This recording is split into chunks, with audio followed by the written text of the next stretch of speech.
This is the first elevator, the Buckeye parking garage in Columbus, Ohio. Look at this, it's an old Dover elevator from the 70s. I think those doors have been replaced or re-cladded. Yeah, that's a ThyssenKrupp equipment there, but look at this. Fixture still original. Cowers redone too, but mechanically still original, including the fixtures. But the 8, you've got, it's a traction. Got like 70s white buttons. Whoa, make some noises. It's pretty fast. Here at 8.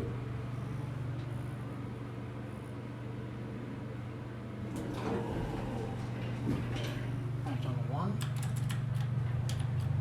So definitely wiring issue. It's brighter when you press it, it's dimmer when you release it. It's the basic stainless steel cab. Again, this is definitely redone. ThyssenKrupp, I think, maintains these. These are definitely ThyssenKrupp cabs. A phone certificate's a different font. Yeah, it keeps making clanking noises. Something's definitely hitting something. Here, back at 1.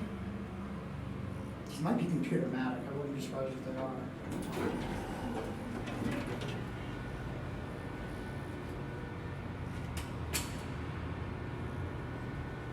This is not going to be it.